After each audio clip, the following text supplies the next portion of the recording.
More security matters now. The federal government has firmly denied allegations by former governor of Kaduna State, Nasir El-Rufai, that it empowers bandits through payments and incentives. The Office of the National Security Advisor described the claims as baseless, emphasizing that no government agency has engaged in ransom payments or inducements to criminals. Instead, the government has pursued a dual strategy of decisive military operations and community engagements to tackle insecurity. It says this approach has brought relative peace to troubled areas in Kaduna State.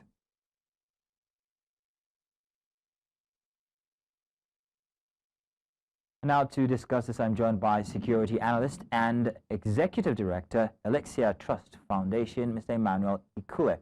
Mr. Ikule, you're welcome. Thank you very much for joining us this afternoon. We're wondering what intelligence validation techniques are used to verify claims of state-sponsored payments to non-state armed groups like bandits, as we've just heard in that story. Mr. Ikule. For a lot of persons, Nigeria is like a script for a lot of persons, because there are certain things are being said, but in operation or in the field, sometimes you see certain things happening differently over time.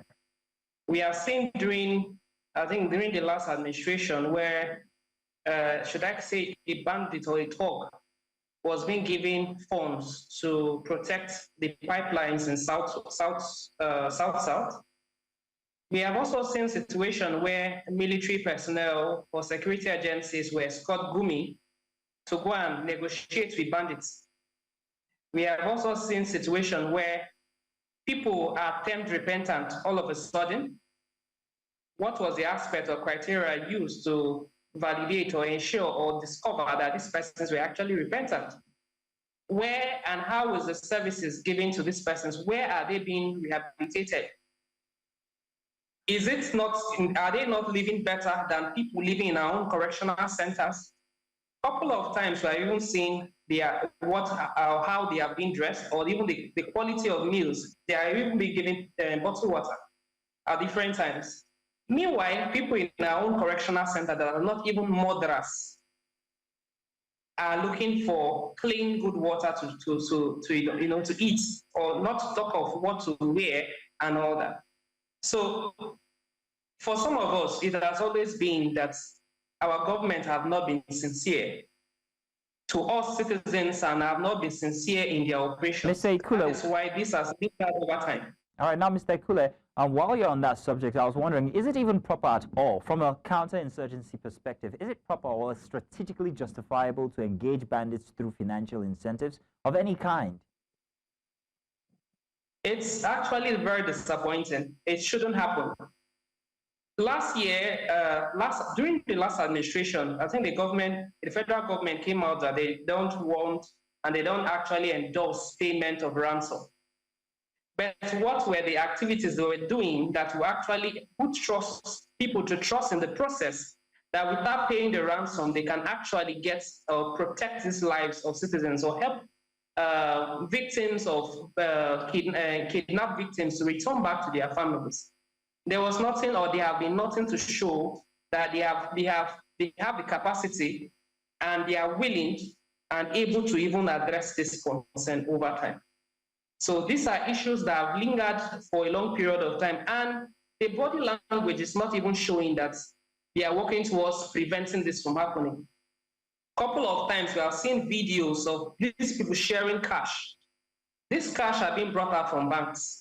They are not being pretended by citizens and being given to these persons.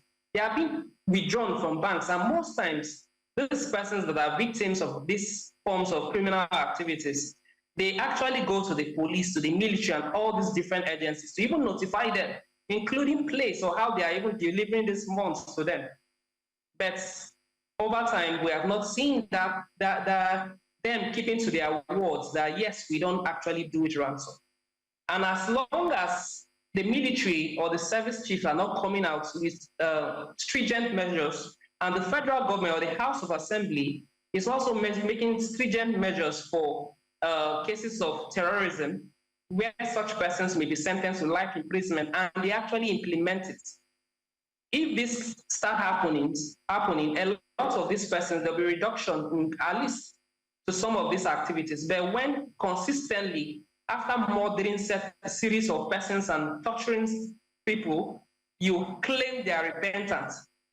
Even from our behavior of our security agencies, what is the competence, their own competence, to show that they have the ability to rehabilitate other persons? They have not shown that. Ikule, with the allegations, now, Mr. Ikule, with the allegations of the former Kaduna State Governor El-Rufai against the federal government, in these kinds of instances, what kind of internal protocol or oversight mechanisms are triggered? What El-Rufai said is what has been happening in Nigeria. No matter how they want to deny this, you can look at during the time of militancy that they brought this issue of amnesty. They were paying people, and when you look also the consistent way they have been handling insurgency in the north, many governments, I think Zamfara State Governor, Aziz Sokoto, I think Kasuna, some of these governors initially, they started also giving some incentive to these persons. It was along the line that when they saw that these persons were still involving or engaging in these terrorist activities, that at that point they tried to withdraw. But they cannot deny that they have not been doing this. And secondly, have they also been sincere in a manner that they have discovered that these persons are repentant, and how they have handled this? Because a lot of persons are also looking at some of these persons are equally in the military currently. And that is part of what has been limiting them from even engaging same people, because more like friends of the same feathers are actually flocking together. National Assembly need to call service chiefs to order for these terrorists that anyone being arrested for committing such crimes should be brought to book, and no favor, no need for favor, no need for lip service. They should implement the law as it is. Life imprisonment for people that are involved in banditry and terrorist issues, not as it is currently, where whatever happens, they term them as repentant and free them. Meanwhile, people that have just stolen big or something else, or people that are being wrongly accused are being made to spend years in correctional center.